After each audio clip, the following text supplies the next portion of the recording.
అయితే 'కమిటీ కుర్రాళ్ళు' అనే సినిమా బ్లాక్ బస్టర్ హిట్ అవ్వడమే కాదు, ఈ సినిమా దొల్లగొట్టేస్తది అని సినిమా రిలీజ్‌కి ముందు బాగా నమ్మింది ఎవరు మీ టీమ్‌లో?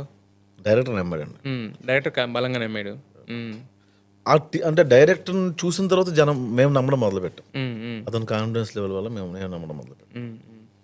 అయితే దాంట్లో ఒక బాత్ టబ్ సీన్ ఉంటది. నైట్ పూట జలకాలాడే సీను. హ్మ్. దాంట్లో మీ హస్తం ఏమైనా ఉందా? ఆ డైలాగ్స్‌లో వాటిలో చిలిపితనం, కొంటెతనం అన్నీ ఉంటాయి దాంట్లో. ఏది ఫోన్ మాట్లాడిందా? లేదండి, డైరెక్టర్‌దే మొత్తం అది. నిజం చెప్పండి. ఏదో డైరెక్టర్‌దేనండి అది. బట్ అదేదో రాస్తే చెప్పినట్టు లేదు. మీకొస్తే చెప్పినట్టుంది. లేదు లేదు. అందులో 'ఏసుకో సరోజా ఏరుశనక్కాయ పచ్చడి' అని ఒక పాట ఉంటది. ఆ! అది కొంచెం గోదావరి మాండలికలో కొంచెం చిన్న బూత్ ఉంటది అందులో. ఓకే. దాన్ని మార్చి పాడాం అంతే. ఓకే. అదొకటే నేను చేసింది. మిగతాదంతా డైరెక్టర్ అంతకు పని. మించి ఏమి వాడలేదు. అయితే మీ డైరెక్టర్ గారికి ఫోన్ చేశాను. ఇలా ప్రసాద్ బెహ్రా గురించి ఏమన్నా సీక్రెట్స్ చెప్పమంటే, ఆయన లైఫ్ తెరిచిన పుస్తకం సార్. కాంట్రవర్సీలతో సహా అన్నీ యూట్యూబ్‌లోనే పెట్టుకుంటాడు ఆయన. బట్ ఒక విషయం మాత్రం చెప్తానన్నాడు. ఏం చెప్పాడండి? ఆయనకు ఒక చిన్న అలవాటుంది. అది తీసేస్తే సినిమా ఇండస్ట్రీలో ఇక్కడ ఉండాల్సిన స్థానం కాదు ఆయనది. టాప్ ప్లేస్‌లో ఉంటాడని చెప్పాడు యాక్చువల్‌గా. ఇప్పుడు అలవాటేంటి బయటకు చెప్పకండి. చెప్పొద్దంటారు. తర్వాత ఖచ్చితంగా చెప్పమంటారు. మంచి అలవాటేనండి అది, చెడు కాదు. మంచి అలవాటు ఆయన చెప్పింది కూడా. ప్రసాద్ బెహ్రా పైకి మాట్లాడేటప్పుడు లేకపోతే మనల్ని ఎదుటోళ్ళని పలకరించినప్పుడు కాస్త అంటే తల బిరుసుగా అనిపిస్తది కొంతమందికి. కొంతమందికి ఎటకారంగా అనిపిస్తది. ఇలా ఉంటది. బట్ అతనంత ఎమోషనల్ పర్సన్ నేను ఎక్కడ చూడలేదు. సార్ ఆ టీంలో ఎక్కువ సార్లు ఏడ్చింది నేనే. అదే ఆయన అంటే చెప్పింది. తారక్ మనం కూడా ఒకసారి ఇంటర్వ్యూ చేసినప్పుడు అట్లా కాదు భయ్యా అంటే, భయ్యా మిమ్మల్ని ఏం అనట్లేదు భయ్యా మీరు అన్నారు ఒకసారి గుర్తు. నా టోనింగ్ ప్రాబ్లం. హ్మ్. హ్మ్. ఏం తారక్ అంటే ఒకలా ఉంటుంది. ఆ తారక్ గారు బాగున్నారు అంటే ఒకలా ఉంటుంది. రెండు ఒకటే. అవును. ఆ టోనింగ్ ప్రాబ్లం. హ్మ్. హ్మ్. సో, అదే అన్నాడు ఆయన. అదొక్కటి గనక మార్చుకుంటే గనక మనోడు టాప్ ప్లేస్‌లో ఉంటాడని టోనింగ్ చెప్పి. ప్రాబ్లం ఉంది సార్. అది మీకే తెలుసు. బట్ మరి దానికన్నా ఇప్పుడు మీరు మీ జీవితాన్ని మార్చుకున్నారు. ఆ టోనింగ్ ప్రాబ్లమ్ చేసే అవకాశం ఏమన్నా సార్ ట్రై చేస్తున్నా, కుదరట్లా. హ్మ్. ట్రై అంటే ఎలా చేస్తారు? ఏదో నీరసంగా ఉన్నాం అనుకోండి. ఆ! తారక్ ఏంటి తారక్ మిథునం సినిమాలో ఎస్బి బాలు గారిలా ఉంటుంది. లేదంటే గనక రాక్ స్టార్ దేవి లేకపోతే సాయి కుమార్ లా అదే ప్రాబ్లం. ఓకే. టోనింగ్ ఒకటి ప్రాబ్లం. యెస్. అయితే ఇప్పుడు సినిమాలు కంటిన్యూగా చేస్తున్నారు. మళ్ళీ సీరీస్‌లు కూడా చేస్తున్నారు. దాంతో పాటు సీరీస్ స్టార్ట్ చేశారు కొన్ని 'క్లాస్‌మేట్స్'. కమిటెడ్ థింగ్స్ ఉన్నాయి సార్. స్ప్రైట్ వాళ్ళకి ఏదో వీళ్ళు కమిట్ అయ్యారు. హ్మ్. సో ఆ ప్రామిస్ చేసినాం కాబట్టి అది చేయాల్సి వస్తుంది. హ్మ్. చేస్తే చేశారు. ఏకంగా పెద్ది షాట్ కూడా వాడేస్తే ఎలా సార్ మీరు? ఏదో వాడారు సార్, ఏదో చూపించాలి కదా ట్రైలర్లో. ఆ! రామ్ చరణ్ గారి ఫ్యాన్స్ అందరిని అలా గ్రిప్‌లోకి తీసుకున్నారు మొత్తానికి అయితే. ఆ ఉద్దేశాలు ఏం లేదండి. ఎవరిని కించపరచాలనో లేకపోతే కించపరచడం ఎవరిని తీసుకోవాలనో కాదు. తప్పేముంది? దాన్ని ఫన్ చేస్తే ఎలా ఉంటుంది అనిపించింది. హ్మ్. హ్మ్. నేను అదే షాట్ కొడితే రామ్ చరణ్ అయిపోతా. హ్మ్.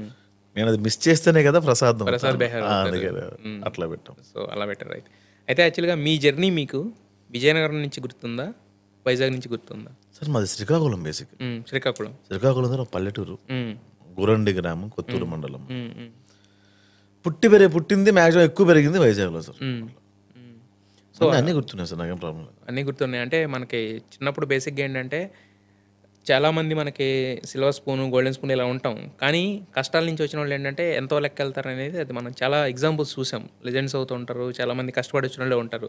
సో, మీ లైఫ్‌లో కూడా చాలా ఉన్నాయని విన్నాను యాక్చువల్లీ. నిజమేనా? ఎంతవరకు నిజం అది? ప్రాబ్లమ్స్ అందరికీ ఉంటాయి సార్, ఫేస్ చేసుకొని రావడమే. కాకపోతే కసిగా తీసుకుంటున్నావా లేదని పాయింట్. హ్మ్. చాలు అని తృప్తి పడితే అక్కడతో అయిపోతాం సార్. హ్మ్. అయితే హైదరాబాద్ అనే లక్ష్యంతో వచ్చినోళ్ళు ఏంటంటే రకరకాలుగా వస్తారు. కొంతమంది ఏంటంటే ఖచ్చితంగా నేను హైదరాబాద్‌లో ఈ సినిమా ఇండస్ట్రీకెళ్ళాలి, లేకపోతే దీంట్లోకెళ్ళాలి అని కొంతమందొస్తారు. కొంతమంది ఏంటంటే వచ్చిన తర్వాత ఒక్కొక్క పని చేసుకుంటూ వచ్చిన ఆపర్చునిటీని బట్టి ఎదుగుతుంటారు కదా! మీరు హైదరాబాద్ అనే మజిలీ అనుకున్నప్పుడు మీ మైండ్‌లో ఏంటి ఉన్నది లక్ష్యం? సార్ బేసిక్గా నేను డైరెక్టర్ అవుదామని వచ్చామండి. అది యాక్సిడెంట్ అవ్వడము, అంతే వెనక్కి వెళ్ళిపోవడం. హ్మ్. మళ్ళీ రెండోసారి వచ్చింది 2016లో సార్, సెకండ్ టైం వచ్చింది. హ్మ్. సరే మనం డైరెక్షన్ చేయలేము, మనకి యాక్సిడెంట్ అయింది, మనకు చాలా తలనొప్పుల్లో ఉన్నాం, రైటింగ్ అని వచ్చాను సార్. హ్మ్.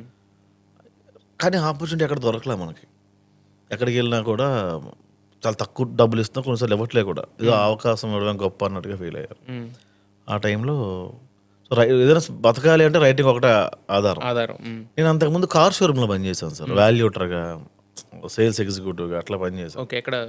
వైజాగ్లో వైజాగ్‌లో. ఉన్నప్పుడు లక్ష్మీ హుండై, జైబేరి ఆటోమోటివ్స్లో రెండిట్లో పనిచేశాను. సో నేను అదే పని ఇక్కడ జాయిన్ అయితే నాకు డే అంతా దానికే గడిచిపోద్ది. ఇంక నేను బయట ప్రయత్నం చేసే అవకాశం ఉండదు. అలా అనుకోకుండా ఏదో ఏదో పని చేసుకుని సంపాదిద్దాం అనుకున్నప్పుడు ఈటీవీ ప్లస్లో అవకాశం వచ్చింది. నూరు భాష గారు ఇచ్చారు. ఆడిషన్లో రైటింగ్ ఆడిషన్ చేశారు ఆయన. అదే. అప్పుడు ఆయన అవకాశం ఇవ్వడం. సో అది ఆ ప్యారల్గా వర్క్ చేసుకుంటేనే వర్క్ అయింది. ఏదైనా మీరు పని చేయాలనుకుంటే ఇండస్ట్రీలో ఉన్నప్పుడే ఇంకొక ప్యారల్‌గా ఇంకో పని అందులోనే చేయాలి తప్ప బయటికెళ్ళి నేను చేసుకొని వస్తాను. నేను సాఫ్ట్‌వేర్ జాబ్ చేసుకొని సాటర్‌డే, సండే, వీకెండ్స్‌లో నేను సినిమాకి డేట్ ఇస్తాను అంటే నడవదు యాక్చువల్‌గా. నడవదు. బట్ కాకపోతే ఏంటంటే ఇప్పుడు మీరన్నారు అంటే ఫ్యామిలీ కష్టాలు ఇయన్నీ ఉన్నప్పుడు ఏంటంటే మనకి సినిమాలంటే అది అవుద్దో అవ్వదో తెలీదు. ఇలాంటియన్నీ ఉంటాయి కదా! మరి ఏ నమ్మకం మీకు అంత నమ్మకం? నేను యాక్టర్ అవుదామని రాలేదు సార్. అంటే డైరెక్టర్ అవుదామని డైరెక్టర్ అవుదామని వచ్చా. యాక్టర్ అవుదామని రాలా. డైరెక్టర్ అవ్వాలన్నా కూడా మనకి ఇప్పుడు ఇంకా ఒక రకంగా యాక్టర్ అవ్వడమే ఈజీ. అంటే నేను అంటాం ఇప్పుడు టాప్ రేంజ్ అయన్నీ పక్కన పెడితే అట్‌లీస్ట్ అంటే చాలామంది చేస్తారు కాబట్టి ఒక సినిమాలో యాక్టర్ అవ్వడం ఈజీ. బట్ డైరెక్టర్ అవ్వడం అనేది కష్టం కదా ఇక్కడ. మీరెప్పుడైనా మొహమాటానికి యెస్ చెప్పారా సార్? దేనికైనా మొహమాటానికి? చెప్పుకుంటాం. చాలా సందర్భాల్లో చెప్పుంటారు. తర్వాత నో చెప్పలేక వాళ్ళకి అది యెస్ చెప్పారు కాబట్టి ఆ పని చేయడానికి మీరు చాలా సందర్భాల్లో ప్రయత్నం చేసుంటారు. సో ఇండస్ట్రీ ఏమవుతుందంటే సార్, నేను ఇండస్ట్రీలో ఏదైనా సాధిద్దామని వచ్చినప్పుడు ఇక్కడికి వచ్చిన తర్వాత రియాలిటీ ఇక్కడ అర్థమవుద్ది. రియాలిటీ ఇక్కడికి వచ్చాక తెలుస్తుంది. ఇన్ని కష్టాలు పడాలి, కింద కమెంట్ పెట్టినంత ఈజీ కాదు కదా సార్ రియల్గా ఈ పని చేసి చూపించడం. అవును. మనం తిరిగి వెళ్ళిపోయామంటే ఓడిపోయినట్టే. అవును. ఇండస్ట్రీగా మొన్న ప్రసాద్ గడ వెళ్ళాడు, ఏమైంది వెనక్కి వచ్చాడు, నువ్వు అంతే వెనక్కి వచ్చేస్తాను, ఇంకోటి రాకుండా ఉండడానికి ఉంటుంది. ఆ సోర్స్ నేను ఇచ్చినట్టు అవుద్ది. చాలామంది వెనక్కి వెళ్తే పరుగు పోతలు ఉండిపోతారు సార్. అలా ఉండిపోయి పెళ్ళి లేకుండా చాలా ఇబ్బందులు పడుతున్న వాళ్ళు మీరు ఇప్పటికీ గణపతి కాంప్లెక్స్ రోడ్ల మీద చూడొచ్చు. అది నిలుపుకోవడానికి ఉండాల్సి వస్తుంది. వచ్చి కమిట్ అయిన తర్వాత ఉండాల్సి వస్తుంది సార్ అంతే. బట్ మీరు అంటే నేను అనేది అదే ఇప్పుడు ఏ నమ్మకంతో ఎక్కేశారంటే మనం బేసిక్గా వెనమాల ఫ్యామిలీని చూసుకోవాలన్నప్పుడు మీకు ఉన్నారు కదా చూసుకోవాల్సిన డిపెండెంట్స్ ఉన్నప్పుడు మనకి అంటే ముందు ఏదైనా ఒక వర్క్ చేసుకుని వాళ్ళని పోషిస్తున్నా ఉంటుంది కానీ బట్ మనకి ఎక్కడ ఎంకరేజ్మెంట్ దొరుకుతుంది అన్నమాట. నేను చిన్నప్పుడు కథలు రాసినప్పుడు ఈ పేపర్లో అవి వేసేవాళ్ళు సార్, కథలు పంపించేవాడిని ఇక్కడికి ఈటీ వాటికి. రెండోది నేను స్కిట్స్ అవి చేసేవాడిని సార్ ఆఫీసులో ఏదైనా యాన్యువల్ ఫంక్షన్ వచ్చినప్పుడు. అక్కడ ఎప్రిషియేషన్ చూసినప్పుడు మనకి అరే మనం ఇంతమందిని ఒప్పించాము అంటే మనం అక్కడికి వెళ్ళి ఏదో చేయగలం వచ్చాం అక్కడికి. ఇక్కడికి వచ్చిన తర్వాత మనకి నమ్మకాలు చాలా వరకు పోతాయి. నాకు పోయింది, నేను తిరిగి వెళ్ళిపోదాం అనుకున్న టైంలో లాస్ట్ ఇంకా గివప్ ఇచ్చేద్దాం అనే టైంలోనే మామిడాకులు స్టార్ట్ చేసాం. ఎక్కడో గివప్ పాయింట్ వచ్చిందని నాకు కూడా, అందరికీ వస్తుంది సార్ అది అక్కడ రియలైజ్ అయింది నేను. ఓకే మనకి ఇంకా నూకలు ఉన్నాయి ఇండస్ట్రీలో అని. ఓకే అంటే అప్పుడు మిగతా ఛానల్స్ అవన్నీ చేశారు కదా, ఎవ్రీథింగ్ చేశారు మామిడాకుల ముందు. బతుకు తెరువు కోసం చేసినవి ఇవి ఇండస్ట్రీలోకి ఇంకా అడుగు పెట్టింది. నేను పోస్ట్ గా చేసినప్పుడు ఇవన్నీ ఉన్నాయండి. అంటే వచ్చిన వెంటనే అవకాశం దొరకలేదు కానీ చాలా టైం పట్టింది. మనకు ఖచ్చితంగా నమ్మకం పోద్దండి. నాకు ఒక స్టేజ్ లో పోయింది నమ్మకం. ఏమో అట్లా అవేం పెట్టుకోలేదు సార్, చాలా బ్లాంక్ మైండ్ తో వచ్చాం జరిగింది.